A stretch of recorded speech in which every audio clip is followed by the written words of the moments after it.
Elena Herrera nunca se preguntó por qué no se parecía a sus padres hasta que cumplió 30 años. Durante 3 décadas vivió en la tranquila certeza de que Carmen y Miguel Herrera eran sus padres biológicos, a pesar de sus ojos verdes tan diferentes a los marrones de ellos, a pesar de su altura que superaba por mucho la de ambos, a pesar de su cabello rubio ceniza que contrastaba con el negro azabache de su familia. Los vecinos del barrio de San Bernardo en Salamanca siempre comentaban lo diferente que era Elena. «Debe ser de algún abuelo», decía la señora Rosario desde su ventana. «A veces los genes saltan generaciones», añadía don Fernando, el jubilado que se pasaba las tardes en el banco de la plaza jugando al dominó. Carmen siempre sonreía y asentía, cambiando rápidamente de tema cuando surgían estas conversaciones. Elena trabajaba como profesora de literatura en el Instituto San Francisco, el mismo donde había estudiado de adolescente. Le encantaba su trabajo, especialmente cuando conseguía que sus alumnos se enamoraran de Lorca o de Machado. Vivía sola en un pequeño apartamento cerca del centro histórico, con sus libros, sus plantas y sus rutinas tranquilas de soltera convencida. Había tenido relaciones, por supuesto. La más seria había sido con Alejandro, un abogado sevillano que conoció en unas vacaciones hace 5 años. Estuvieron juntos 2 años. Incluso hablaron de matrimonio, pero algo siempre la frenaba. Es como si una parte de mí estuviera esperando algo, pero no sé qué. Le había confesado a su mejor amiga Lucía la noche que decidió romper con Alejandro. Lucía, profesora de inglés en el mismo instituto, era su confidente desde la universidad. «Elena, tía, tienes 30 años y sigues comportándote como si estuvieras buscando algo que no sabes qué es», le había dicho mientras tomaban vino en la terraza de su apartamento. «A lo mejor es hora de que pares de buscar y empieces a vivir». Pero Elena no podía explicar esa sensación constante de incompletitud, como si fuera un puzzle al que le faltara una pieza fundamental. Todo cambió una tarde lluviosa de marzo, cuando ayudaba a su madre a limpiar el desván de la casa familiar. La casa de 3 plantas en la calle Bordadores había sido el hogar de los Herrera durante más de 40 años. Miguel la había comprado cuando trabajaba como ingeniero en la fábrica Mirat, y Carmen la había llenado de amor, cuidado y los objetos acumulados de una vida familiar. «Elena, hija, cuidado con esa caja», gritó Carmen desde abajo. «Está llena de cosas de la abuela Esperanza». La abuela Esperanza había sido una figura importante en la infancia de Elena, una mujer menuda pero de carácter fuerte, que había vivido con ellos hasta que murió cuando Elena tenía 15 años. Siempre había sido cariñosa con Elena, pero también Elena recordaba cómo a veces la miraba con una expresión extraña, como si quisiera decir algo pero no se atreviera. Entre las cajas polvorientas, Elena encontró los manteles bordados de su abuela, los rosarios que coleccionaba, las fotos amarillentas de familiares que apenas recordaba. Pero había una caja de zapatos que llamó su atención. No estaba etiquetada como las demás y parecía haber sido escondida detrás de un mueble viejo. Cuando la abrió, su mundo se tambaleó completamente. Dentro había documentos oficiales con sellos del Estado, fotografías de una mujer joven que jamás había visto, cartas escritas a mano con letra cuidadosa y un sobre grande dirigido a «La familia que cuide de mi niña». Las manos de Elena temblaron mientras leía las primeras líneas de la carta principal. «Me llamo Isabel Montoya y tengo 17 años. No puedo quedarme con mi hija, pero ruego a Dios que encuentre una familia que la ame tanto como yo la amo en estos momentos». Elena se sentó en el suelo del desván, con las piernas temblorosas y el corazón latiendo como un tambor enloquecido. Los documentos de adopción estaban ahí, oficiales, sellados, firmados por un juez, con fecha del 15 de abril de 1993, su fecha de nacimiento. Había más cartas en la caja. Una de ellas, dirigida a Carmen y Miguel,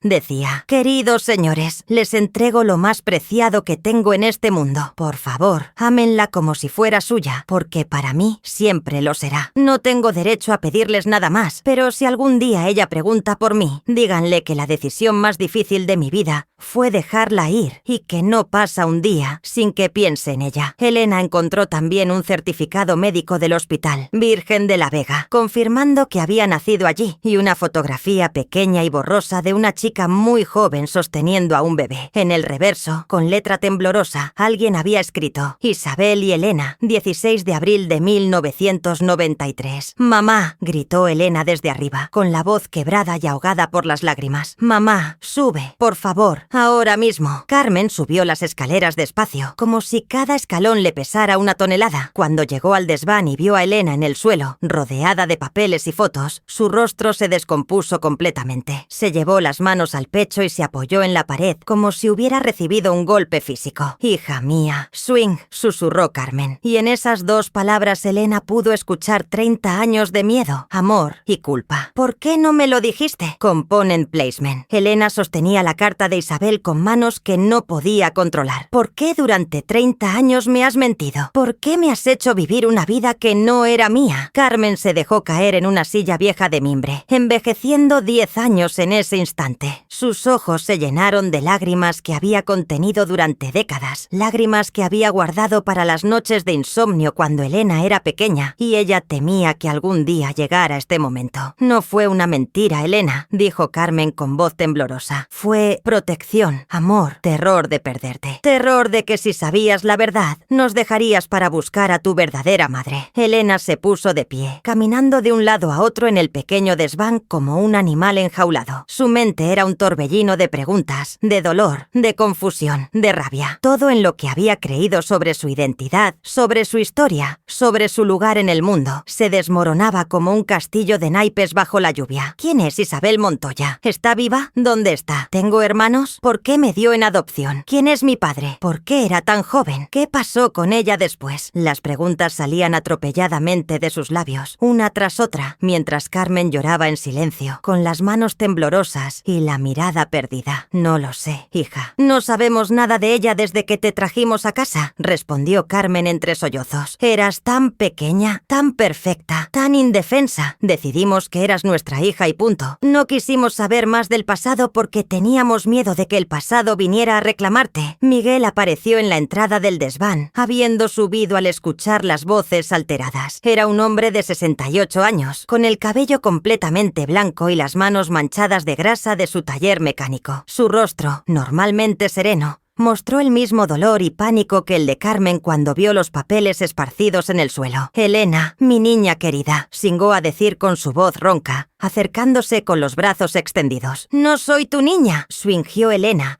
y las palabras salieron con más violencia de la que pretendía. «No sé quién soy. Durante 30 años he vivido una mentira completa. ¿Sabéis lo que eso significa? ¿Tenéis idea de lo que se siente descubrir que toda tu vida ha sido una ficción?». El silencio que siguió fue ensordecedor. 3 personas que se habían amado incondicionalmente durante 3 décadas se miraban como extraños, separados por un abismo de secretos, mentiras piadosas y dolor. Carmen se secó las lágrimas con el dorso de la mano, dejando marcas en sus mejillas arrugadas. «Cuando llegaste a nosotros, Elena, yo había perdido 3 bebés», comenzó a contar con voz entrecortada. 3 embarazos que terminaron en abortos espontáneos. Los médicos dijeron que nunca podría ser madre, que mi útero no podía sostener un embarazo. Tu padre y yo estábamos destrozados, completamente vacíos. Llevábamos 6 años casados y nuestra casa estaba llena de habitaciones preparadas para niños que nunca llegaron. Miguel se acercó a su esposa, poniéndole una mano protectora en el hombro, con los ojos también húmedos. «La trabajadora social nos llamó un día de abril», continuó Miguel. «Nos dijeron que había una chica muy joven que necesitaba encontrar padres para su bebé. Nos preguntaron si estábamos interesados. Cuando te vimos por primera vez en el hospital, con apenas 2 días de vida, supimos que eras nuestro milagro. Eras tan pequeña, tan perfecta», añadió Carmen sonriendo por primera vez a través de las lágrimas. «Tenías estos ojitos verdes que nos miraban como si ya nos conocieras, como si hubieras estado esperándonos toda tu corta vida». Elena escuchaba, pero la rabia seguía hirviendo en su interior. «Eso no justifica que me hayáis mentido durante 30 años. Tenía derecho a saber quién soy, de dónde vengo. Tenía derecho a conocer mi historia real. Temíamos que si sabías la verdad, nos dejarías», admitió Miguel con honestidad brutal. «Temíamos que buscarías a tu madre biológica y nos olvidarías. Éramos egoístas, sí, pero te amábamos tanto que no podíamos arriesgarnos a perderte. Eres lo único bueno que nos ha pasado en la vida. Elena, eres nuestra única hija, de sangre, ¿o no? Elena los miró a ambos, viendo por primera vez no a los padres perfectos que había idealizado toda su vida, sino a dos seres humanos imperfectos, llenos de miedos, inseguridades y limitaciones. Vio el amor en sus ojos, pero también vio el miedo que había guiado sus decisiones durante décadas. Necesito tiempo, dijo finalmente, guardando las cartas y documentos en la caja. Necesito procesar esto. Necesito asimilar que mi vida entera ha sido construida sobre una mentira, aunque fuera una mentira hecha con amor. Esa noche, Elena no pudo dormir. Se quedó despierta en su antigua habitación, la que había sido suya desde los 5 años, mirando las fotos de su infancia con nuevos ojos. En cada imagen veía ahora lo que antes no había notado: la diferencia física evidente, la forma en que Carmen y Miguel la miraban como si fuera un tesoro que podría desvanecerse en cualquier momento, la forma en que siempre parecían estar protegiéndola de algo invisible. Recordó conversaciones de su infancia que ahora cobraban nuevo significado, como cuando la abuela Esperanza le decía: «Eres muy especial, niña. Llegaste a esta familia cuando más te necesitábamos». O cuando Carmen siempre evitaba hablar de su embarazo, diciendo simplemente que había sido muy difícil y que no le gustaba recordar esos meses. Elena recordó también las veces que había preguntado por fotos de Carmen embarazada y cómo siempre había recibido excusas. Se perdieron en la mudanza. Tu padre no era muy aficionado a las fotos entonces. Estaba tan hinchada que no quería que me fotografiaran. A las 3 de la madrugada, Elena encendió su ordenador portátil y comenzó a buscar información sobre adopciones en España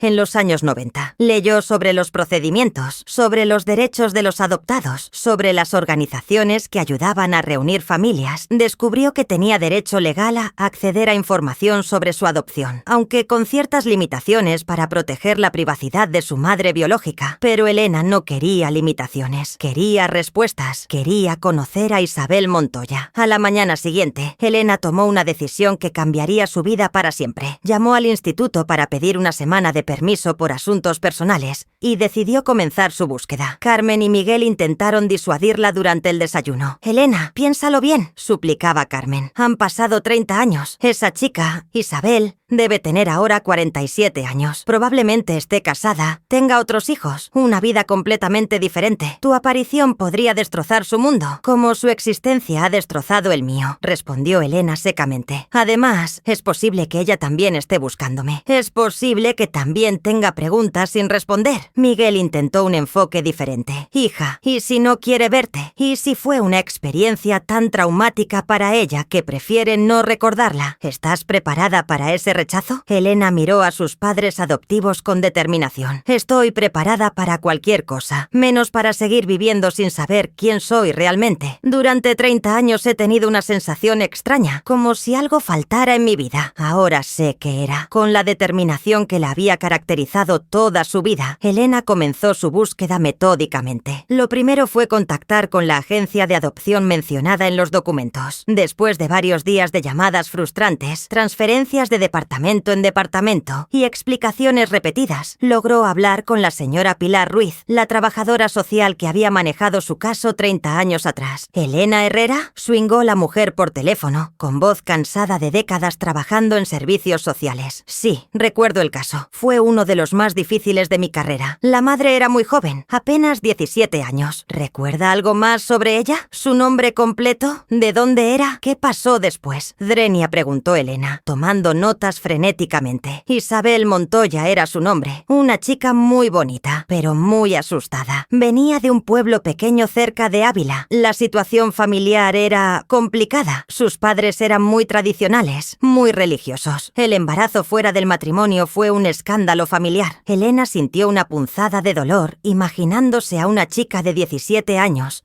embarazada y rechazada por su propia familia. ¿Sabe dónde está ahora? ¿Tiene algún dato de contacto? «No he tenido contacto con ella desde que se completó la adopción», respondió la señora Ruiz. «Pero recuerdo que el pueblo se llamaba San Pedro de las Flores. Su familia tenía una pequeña granja allí. Criaban ovejas y cultivaban cereales. Su padre se llamaba Andrés Montoya y tenía un hermano mayor». Elena anotó cada detalle como si su vida dependiera de ello. San Pedro de las Flores. Por fin tenía una pista concreta secreta, un lugar donde comenzar su búsqueda. ¿Recuerda algo más? ¿Quién era el padre del bebé? ¿Qué pasó con él? Eso es información que no puedo compartir, respondió la trabajadora social, volviendo a su tono profesional. Lo que sí puedo decirte es que la decisión de dar al bebé en adopción fue muy dolorosa para Isabel. No era lo que ella quería hacer. Elena colgó el teléfono con el corazón acelerado. Tenía un destino: San Pedro de las Flores. 2 días después, Elena conducía su Renault Clio por las carreteras serpenteantes de la provincia de Ávila. Era una mañana brillante de finales de marzo, con los campos comenzando a verdear después del invierno. Las montañas de la Sierra de Ávila se alzaban a su izquierda, mientras que a su derecha se extendían las llanuras castellanas con sus pueblos de piedra dorada, salpicados como islas en un mar de trigo. San Pedro de las Flores resultó ser exactamente lo que Elena había imaginado: un pueblo pequeño de menos de 500 habitantes, con una iglesia románica en el centro, casas de piedra con tejados de pizarra, y esa quietud particular de los lugares donde el tiempo parece haberse detenido hace décadas. Se detuvo primero en el bar del pueblo, un lugar acogedor llamado El Rincón, con paredes de piedra vista, vigas de madera oscura y el olor característico de café, jamón ibérico y años de conversaciones. El dueño, un hombre mayor de unos 60 años con bigote canoso y delantal manchado, la miró con la curiosidad reservada para los forasteros en pueblos pequeños. «Buenos días», saludó Elena, acercándose a la barra donde varios hombres mayores tomaban café y discutían sobre fútbol y política. «Estoy buscando información sobre la familia Montoya. Creo que vivían aquí hace unos 30 años». El silencio que siguió fue notable. Los hombres en la barra se miraron entre sí, y Elena pudo percibir una tensión inmediata en el ambiente. «Ah, los Montoya», dijo el dueño finalmente, limpiando un vaso con gesto pensativo y claramente incómodo. «Hace años que no viven aquí. Se fueron cuando la chica...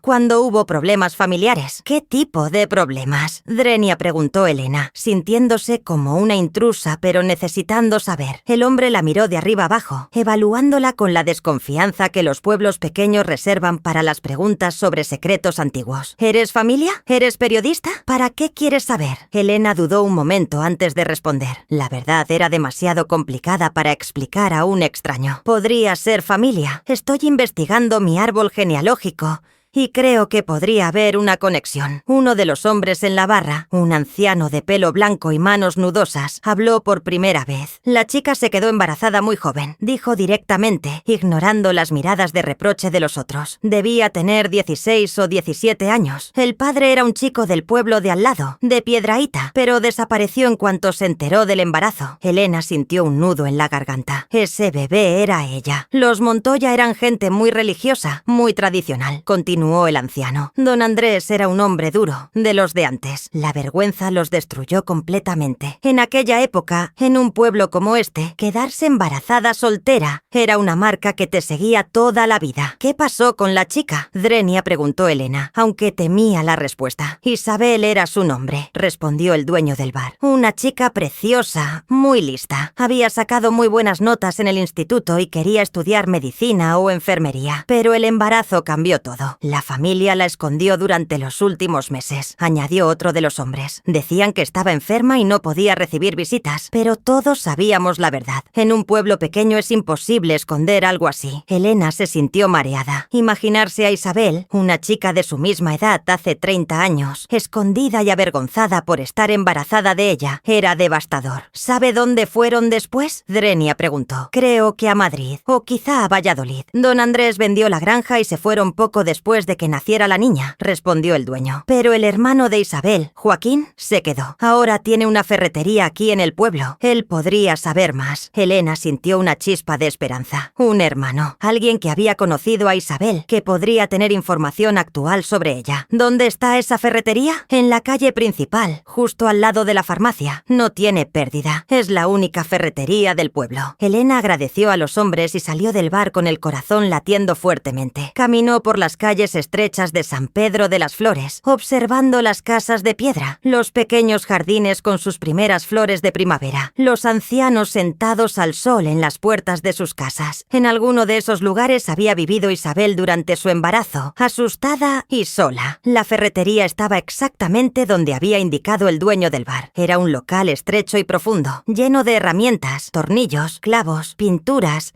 y el olor característico del metal y la madera. Un hombre de unos 40 años, con manos encallecidas por el trabajo y una expresión seria, estaba atendiendo a una clienta mayor que compraba bombillas. Cuando la mujer se fue, Elena se acercó al mostrador. ¿Es usted Joaquín Montoya? El hombre levantó la vista de la factura que estaba escribiendo y la estudió durante unos segundos largos. Elena vio cómo su expresión cambiaba gradualmente, de curiosidad profesional a sorpresa, y luego a algo que parecía reconocimiento. Dios mío. Component Placement murmuró, dejando caer el bolígrafo. Tiene sus ojos, los mismos ojos verdes de Isabel, y la misma forma de la cara. Elena sintió que las rodillas le flaqueaban. Por fin, una confirmación. Por fin, alguien que la reconocía, que veía en ella a Isabel. Soy... Singó a preguntar, pero no pudo terminar la frase. Eres su hija, dijo Joaquín suavemente. Eres la niña que nació en abril del 93. Isabel me habló tanto de ti durante el embarazo. Estaba convencida de que ibas a tener esos ojos verdes, como los de nuestra abuela. Elena se aferró al mostrador para no caerse. Después de 30 años de preguntas sin respuesta, por fin alguien podía confirmar su identidad, su historia,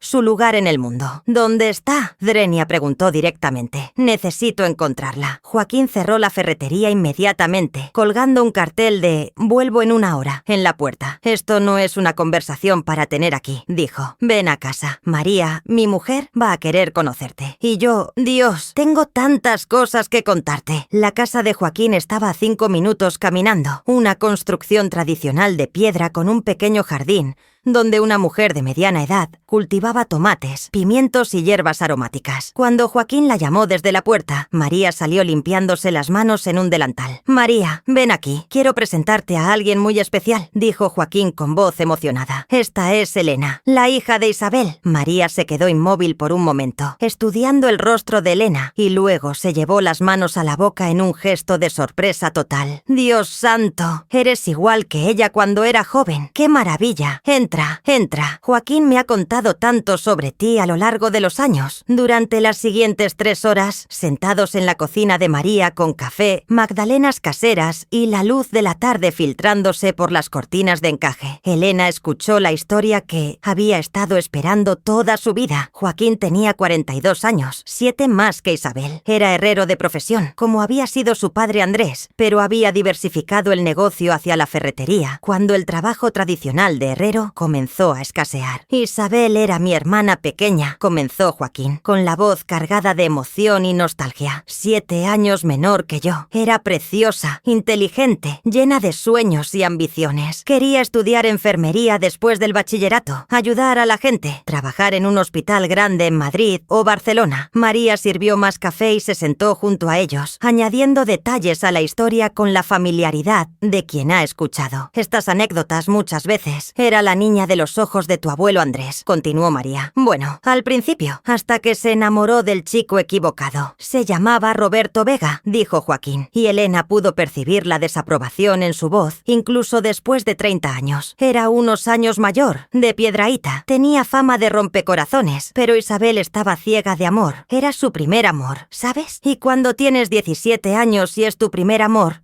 ¿crees que va a durar para siempre? Elena imaginó a Isabel, una chica de 17 años enamorándose por primera vez, creyendo en el amor eterno, sin saber que ese amor la llevaría al dolor más grande de su vida. ¿Cómo se conocieron? En las fiestas de Piedrahíta, respondió María. Había una verbena, música, baile. Isabel fue con sus amigas del instituto. Roberto tenía una moto y una sonrisa que enamoraba. La conquistó esa misma noche. Empezaron a verse en secreto, continuó Joaquín. Roberto venía a recogerla en la moto después de clase. Se encontraban en el campo, en lugares apartados. Isabel pensaba que era romántico, que su historia era especial porque tenían que mantenerla en secreto. ¿Por qué en secreto? Porque nuestro padre no habría aprobado la relación, explicó Joaquín. Don Andrés era muy estricto, muy tradicional. Creía que las chicas de 17 años eran demasiado jóvenes para tener novio. Quería que Isabel terminara sus estudios antes de pensar en chicos. Elena apretó las manos alrededor de la taza de café, imaginándose la presión que debía haber sentido Isabel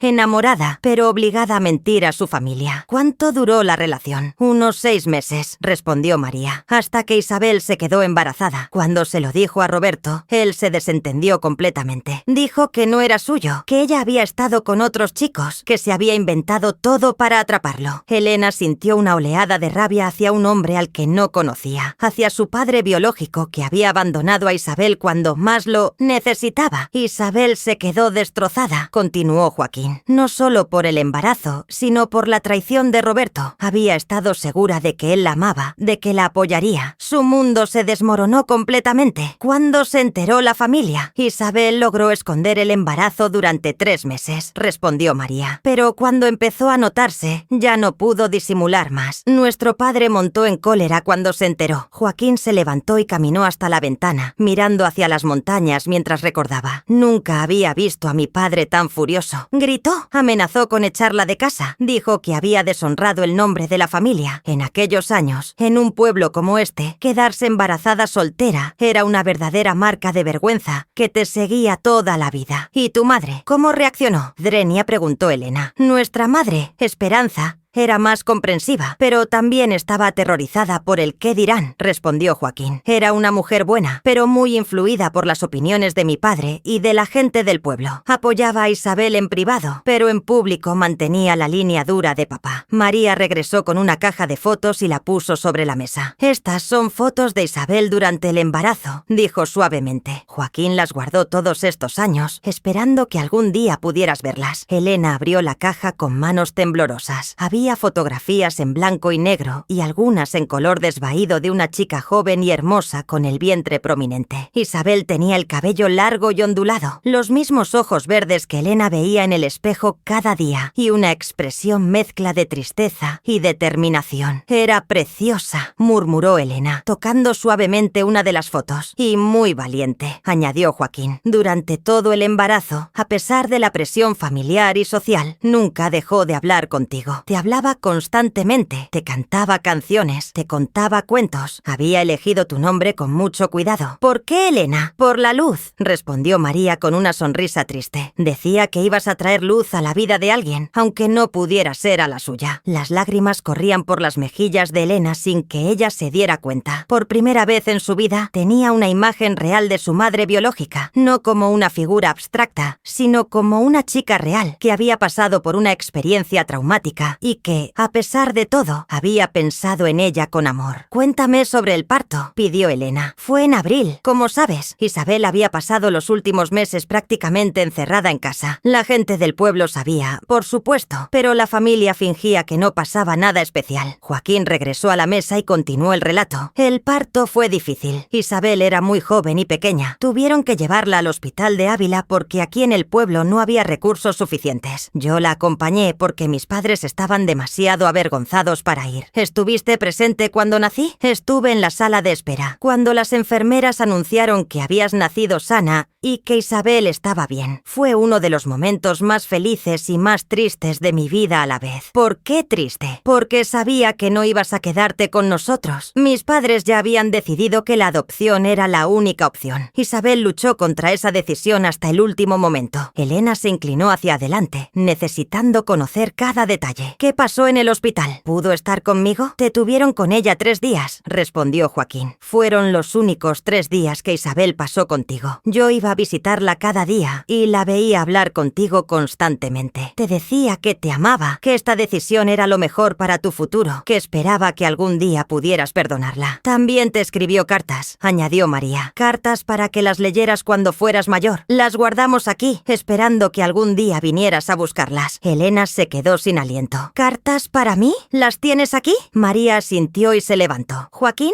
ve a buscar la caja azul del armario del dormitorio. Cuando Joaquín regresó con una pequeña caja de madera pintada de azul, Elena sintió que su corazón podría salirse del pecho. Dentro había varias cartas escritas a mano con letra joven y cuidadosa. Esta es para cuando cumplas 18 años, leyó Joaquín, separando los sobres. Esta para cuando te cases. Esta para cuando tengas tu primer hijo. Y esta es para si algún día vienes a buscarme. Elena tomó la última carta con manos que temblaban incontrolablemente. El sobre decía: para Elena, mi niña querida, si algún día decides buscar a tu mamá biológica. Puedo, por supuesto, respondió Joaquín. Es tuya. Elena abrió el sobre cuidadosamente y desplegó varias hojas escritas con tinta azul. La letra era la de una chica joven, pero las palabras tenían la madurez que viene del sufrimiento. Mi querida Elena, comenzaba la carta. Si estás leyendo esto, significa que has decidido buscarme y no sabes cuántas noches he rezado para que llegara este día. Primero, quiero que sepas que darte en adopción fue la decisión más difícil de mi vida, pero también la más valiente. Elena siguió leyendo mientras las lágrimas caían sobre el papel. Quiero que sepas que durante los 9 meses que estuviste en mi vientre, no hubo un solo día que no te hablara, que no te cantara, que no te dijera lo mucho que te amaba. Quiero que sepas que cuando naciste y te pusieron en mis brazos, supe que eras lo más hermoso que había hecho en mi vida. La carta continuaba describiendo los 3 días en el hospital, las dudas de última hora, la decisión final de seguir adelante con la adopción. No lo hago porque no te quiera, lo hago precisamente porque te amo más que a mi propia vida. Soy demasiado joven, demasiado pobre, demasiado sola para darte todo lo que mereces. Pero en algún lugar hay una familia que está esperándote, una familia que te dará el amor, la estabilidad y las oportunidades que yo no puedo ofrecerte. Elena tuvo que parar de leer porque las lágrimas le impedían ver las palabras claramente. No pasa un día sin que piense en ti, continuaba la carta. Me pregunto cómo serás cuando crezcas, si serás alta como yo, si tendrás mis ojos verdes, si serás inteligente y ambiciosa, si serás feliz. Rezo todas las noches para que seas feliz, porque tu felicidad es lo único que importa. La carta terminaba con una promesa. Si algún día decides buscarme, yo estaré esperándote. No importa cuántos años pasen, no importa dónde esté, no importa qué vida haya construido después. Siempre habrá un lugar en mi corazón que es solo tuyo, porque tú eres mi primera hija, mi niña querida, la razón por la que descubrí qué significa el amor verdadero. Cuando Elena terminó de leer, todos en la cocina estaban llorando en silencio. ¿Dónde está ahora?, Drenia preguntó Elena, limpiándose las lágrimas. En Madrid, respondió Joaquín. Se casó hace unos años con un hombre bueno, Carlos Jiménez. Es maestro de primaria. Tienen un hijo juntos, tu medio hermano. Se llama David y tiene 8 años. Elena sintió una mezcla compleja de emociones. Alegría por saber que Isabel había encontrado la felicidad, pero también una extraña punzada de celos al saber que tenía otro hijo. ¿Has mantenido contacto con ella? Hablamos por teléfono cada mes y ella viene a visitarnos una vez al año por Navidad, pero nunca has superado completamente lo que pasó contigo. Cada año, el día de tu cumpleaños, me llama llorando. ¿Le has contado que estoy aquí? Joaquín negó con la cabeza. Esa conversación no me corresponde a mí, pero puedo darte su dirección, su teléfono. Aunque Elena, debes saber que Isabel está casada, que ha construido una nueva vida. No sé cómo reaccionará si apareces de repente en su puerta. Tengo derecho a conocerla, respondió Elena con firmeza. Y ella tiene derecho a saber cómo resultó la decisión que tomó hace 30 años. Joaquín asintió lentamente y escribió una dirección y un número de teléfono en un papel. Vive en el barrio de Chamberí, cerca del metro de Bilbao. Pero Elena, sé cuidadosa, sé gentil con ella. Ha cargado con la culpa y el dolor de esta decisión toda su vida. ¿Y el padre Roberto? ¿Sabes algo de él? Joaquín intercambió una mirada con María antes de responder. Roberto se fue del pueblo poco después de que nacieras. Se fue a trabajar al País Vasco, a las fábricas de Bilbao. Se casó allí. Tuvo hijos, pero según me contaron hace unos años, nunca les habló a su familia de ti. Para él, tú simplemente no existes. Elena asintió, sintiendo una mezcla de dolor y liberación. Al menos ahora sabía la verdad sobre su padre biológico, aunque esa verdad fuera decepcionante. ¿Te quedas a cenar?, Drenia preguntó María de repente. Puedo hacer lentejas con chorizo y tengo un flan casero que está delicioso. Elena miró el reloj y se dio cuenta de que había pasado toda la tarde en casa de Joaquín y María. El sol ya se estaba poniendo detrás de las montañas, pintando el cielo de naranjas y rosas. Me encantaría, respondió, pero después tengo que volver a Salamanca. Necesito procesar toda esta información. Durante la cena, Joaquín y María le contaron más historias sobre Isabel, cómo era de niña, sus sueños de ser enfermera, su amor por los animales, su talento para la costura, su risa contagiosa que podía alegrar cualquier día gris. Era la niña más empática que he conocido, recordaba Joaquín. Siempre estaba trayendo a casa pájaros heridos, gatos callejeros, perros cojera. Quería salvar a todo el mundo. Y era muy inteligente, añadía María. Las mejores notas de su clase, siempre. Los profesores decían que podría estudiar lo que quisiera. La universidad, medicina, lo que se propusiera. ¿Pudo estudiar después? Drenia preguntó Elena. Sí, respondió Joaquín con orgullo. Después de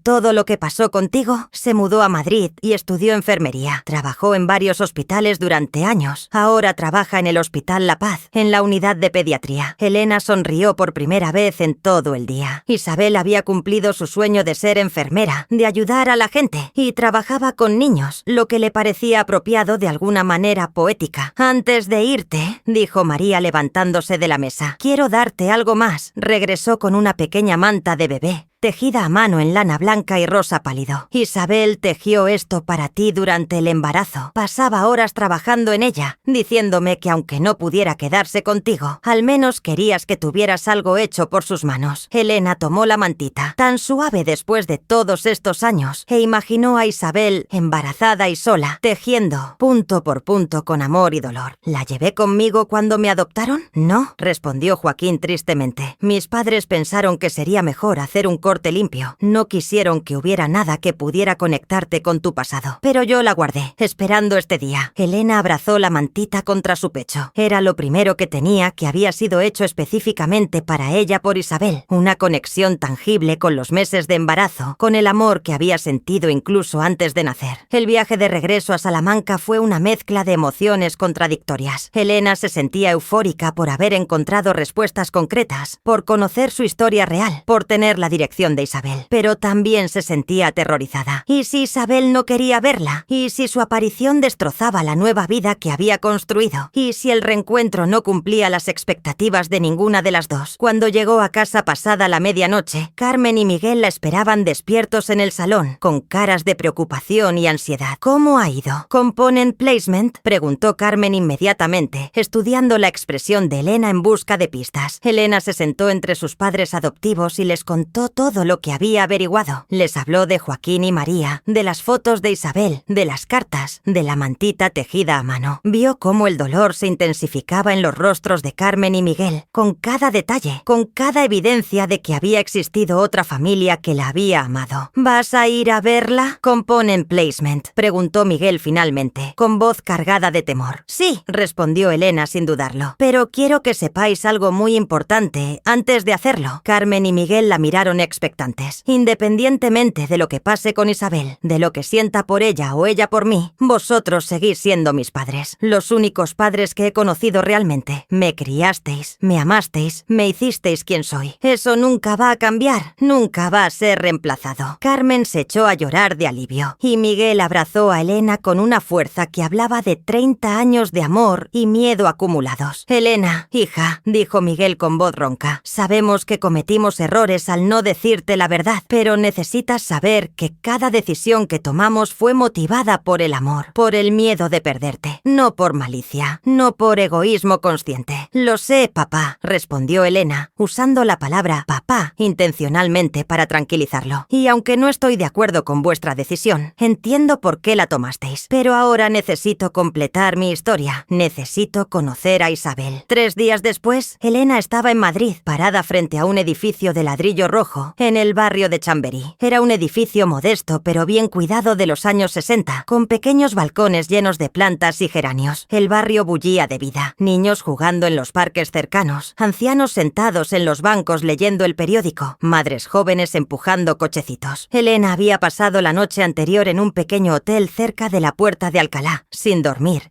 ensayando mentalmente lo que le diría a Isabel. Había escrito y reescrito una carta de presentación, pero finalmente decidió que quería hacer el primer contacto cara a cara. En el portal del edificio encontró el nombre en los buzones, y Jiménez, cuarto B. El corazón de Elena latía tan fuerte que pensó que todos en la calle podrían oírlo. Subió las escaleras despacio, deteniéndose en cada piso para tranquilizarse, para prepararse mentalmente. El edificio tenía esa mezcla de olores familiar en los edificios madrileños. madrileños, comida casera, limpiador con lejía y el leve aroma a humedad de los años. Cuando finalmente llegó al cuarto piso, se quedó parada frente a la puerta con el número 4B durante varios minutos, reuniendo todo el valor de su vida. Finalmente, tocó el timbre. Se oyeron pasos al otro lado, los pasos de alguien que se acercaba sin prisa, y luego una voz femenina preguntó: ¿Quién es? Elena se quedó sin palabras por un momento. Era la voz de su madre biológica, escuchada por primera vez en 30 años.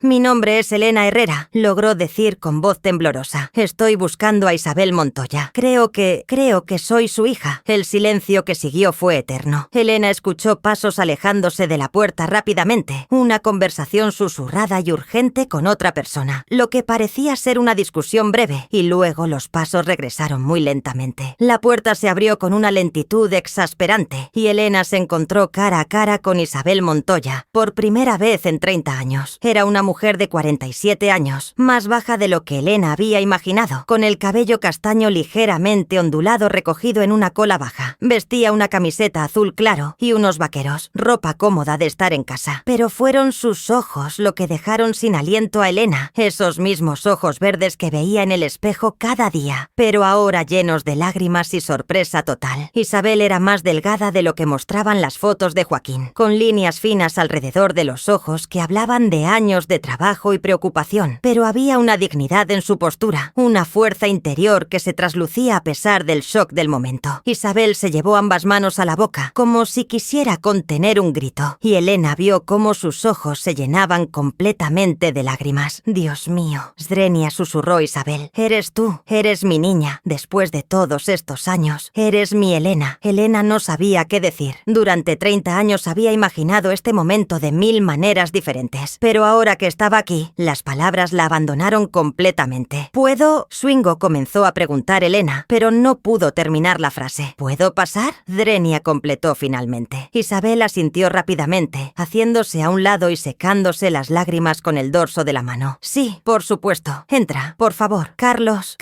ven aquí». El apartamento era pequeño pero muy acogedor, decorado con gusto sencillo y muchas plantas. Había fotos familiares en las paredes, dibujos infantiles pegados en la nevera, juguetes ordenados en una caja cerca de la televisión. Era claramente el hogar de una familia feliz. Un hombre de mediana edad apareció desde lo que parecía ser la cocina. Era alto, con gafas y una expresión entre curiosa y preocupada. Vestía una camiseta del Real Madrid y tenía las manos manchadas de lo que parecía ser salsa de tomate. «Carlos», dijo Isabel con voz temblorosa, esta es Elena, mi hija». Carlos se acercó inmediatamente, con una sonrisa cálida y genuina, y extendió la mano hacia Elena. «Isabel me ha contado sobre ti durante todos los años que llevamos casados», dijo suavemente. «Sé lo importante que eres para ella. Bienvenida a nuestra casa». En ese momento, un niño de unos 8 años apareció corriendo desde una habitación interior. Era alto para su edad, con el cabello oscuro y rizado, y tenía esa energía incontrolable típica de los niños de su edad. Cuando vio a Elena, se detuvo en seco y la estudió con curiosidad. «¿Quién es?», preguntó el niño directamente, con la franqueza de los niños. Isabel se agachó hasta la altura del niño y lo abrazó suavemente. «David, cariño, esta es Elena. Es tu hermana mayor». Los ojos de David se abrieron como platos. «¿Mi hermana? ¿La hermana de la que me hablas a veces? ¿La que nació cuando eras muy joven?» Isabel asintió, claramente sorprendida por la madurez de la pregunta. «Sí, cariño, es ella». David se acercó a Elena sin ningún tipo de timidez y la estudió con la intensidad que solo los niños pueden manejar. «Tienes los mismos ojos que mamá», observó, «y eres muy alta. ¿Vas a quedarte a cenar? Estamos haciendo espaguetis con tomate». La simplicidad y la aceptación inmediata del niño rompieron parte de la tensión en la habitación. Elena se rió por primera vez desde que había llegado a Madrid. «Me encantaría, si no es molestia», respondió Elena, mirando a Isabel para confirmar que la invitación era bienvenida. «Por supuesto que no es molestia», se apresuró a decir Isabel. Es un milagro que estés aquí». Se sentaron en el pequeño salón, con David inicialmente fascinado por la presencia de Elena, haciendo preguntas constantes hasta que Carlos lo convenció de que fuera a su habitación a jugar un rato para que los adultos pudieran hablar. Un silencio incómodo llenó el espacio entre Isabel y Elena, una vez que se quedaron relativamente solas. 30 años de separación no se superan fácilmente, y ambas mujeres parecían estar buscando las palabras correctas para comenzar. ¿Cómo? Swing, comenzó Isabel, pero luego se detuvo. ¿Cómo me encontraste? Elena le contó sobre el descubrimiento en el desván, sobre los documentos de adopción, sobre su viaje a San Pedro de las Flores, sobre su encuentro con Joaquín y María. Con cada parte de la historia, vio cómo Isabel se encogía ligeramente, como si reviviera cada momento doloroso de aquellos días. Joaquín guardó todo este tiempo las cartas que me escribiste, dijo Elena, sacando de su bolso la carta que había leído en casa de su tío. La leí ayer. Isabel cerró los ojos al ver la carta, como si ver su propia letra de 30 años atrás fuera físicamente doloroso. ¿Tienes una buena vida?, preguntó Isabel de repente, abriendo los ojos y mirando directamente a Elena.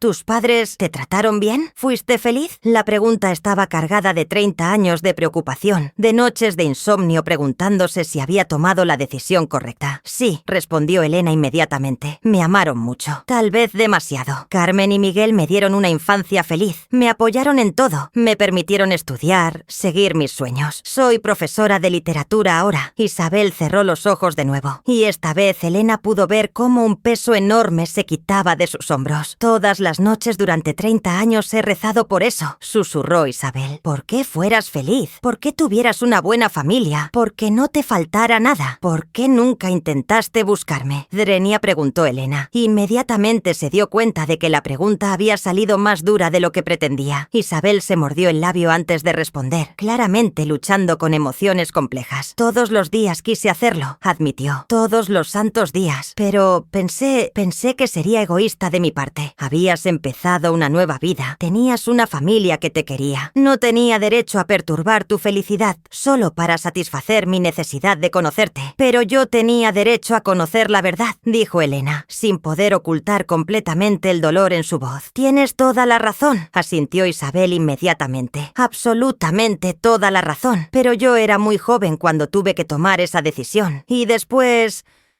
tuve miedo de que me odiaras por haberte abandonado. No me abandonaste, dijo Elena suavemente, sorprendiéndose a sí misma con sus propias palabras. Me diste una oportunidad de tener una familia que me quisiera. Me diste una vida que no habrías podido darme a los 17 años. Isabel comenzó a llorar en silencio, con lágrimas que parecían contener 30 años de dolor, culpa y ahora, por primera vez, algo parecido al alivio. No sabes cuántas veces me he preguntado si tomé la decisión correcta, confesó. No sabes cuántas veces he pensado en cómo habría sido tu vida si te hubiera quedado contigo. Elena estudió el rostro de Isabel, viendo no solo a la chica de 17 años que había aparecido en las fotos, sino a la mujer madura que había construido una vida después del trauma. ¿Cómo fue tu vida después? ¿Cómo conseguiste salir adelante? Isabel se secó las lágrimas y comenzó a contar su historia de los últimos 30 años. Los primeros años fueron muy duros, admitió. Después de darte en adopción, mi familia se mudó a Valladolid. Mis padres pensaron que un cambio de aire nos ayudaría a todos a superar lo que había pasado, pero yo no podía superarlo. No podía olvidarte. Elena escuchaba con atención absoluta, finalmente conociendo la historia completa. Terminé el bachillerato por correspondencia, porque no podía soportar estar con otros chicos de mi edad. Todo me recordaba a ti, a lo que había perdido. Después, contra la voluntad de mis padres, me vine a Madrid para estudiar enfermería. ¿Por qué enfermería? Porque durante el embarazo, las enfermeras del hospital fueron las únicas personas que me trataron con dignidad y respeto. No me juzgaron, me cuidaron, me apoyaron durante el parto. Quise ser como ellas, ayudar a otras mujeres que pasaran por situaciones difíciles. Elena sintió una oleada de orgullo hacia esta mujer que había convertido su dolor en propósito. Los primeros años en Madrid fueron solitarios, continuó Isabel. Vivía en una residencia de estudiantes. Trabajaba de noche limpiando oficinas para pagar los estudios. No salía, no tenía amigos, no me interesaban los chicos. Todo lo que hacía era estudiar y trabajar, tratando de llenar el vacío que habías dejado. ¿Cuándo conociste a Carlos? Isabel sonrió por primera vez desde que Elena había llegado. Hace 12 años. Yo estaba trabajando en el Hospital Ramón y Cajal, en la unidad de pediatría. Carlos llevó a un alumno suyo que se había roto el brazo en el recreo. Era tan dulce con el niño, tan paciente. Algo en él me llamó la atención. Carlos apareció desde la cocina con 3 3 tazas de café. Ella no quería ni hablar conmigo al principio, dijo Carlos sonriendo al recordar. Tardé 3 meses en conseguir que aceptara tomar un café conmigo. Es que tenía miedo, explicó Isabel. Había pasado tantos años sola, protegiéndome de cualquier posibilidad de dolor, que no sabía cómo abrirme a alguien nuevo. ¿Le contaste sobre mí desde el principio? Drenia, preguntó Elena. No inmediatamente, admitió Isabel. Pero cuando nuestra relación se puso seria, cuando empezamos a hablar de matrimonio, sabía que tenía que contarle sobre ti. No podía empezar una nueva familia con secretos. Carlos se sentó al lado de Isabel y le tomó la mano. Cuando me lo contó, mi primera reacción fue preguntarle si había intentado buscarte, dijo Carlos. No podía entender cómo había podido vivir tantos años sin saber qué había sido de ti. ¿Y qué le respondiste? Drenia. Elena miró a Isabel. Le dije la verdad, que había pensado en buscarte cada día de mi vida, pero que tenía miedo de destrozar tu mundo apareciendo de repente, que había elegido amarte desde la distancia, rezando porque fueras feliz, sin saber si realmente lo eras. David apareció de nuevo, acercándose tímidamente a Elena. Elena, ¿puedo preguntarte algo? Por supuesto, David. Mamá a veces llora en tu cumpleaños. Dice que es porque está triste por no haberte visto crecer. ¿Tú también estás triste? La pregunta del niño, hecha con la inocencia y la honestidad directa de la infancia, golpeó a Elena más fuerte que cualquier conversación compleja con adultos. Elena se agachó hasta la altura de David. Sí, David, también estoy triste. Pero ahora que os he encontrado, a ti y a tu mamá, estoy empezando a sentirme feliz también. David asintió seriamente y luego, sin previo aviso, abrazó a Elena con la naturalidad de los niños que aceptan el mundo tal como es. Me alegro de que hayas venido.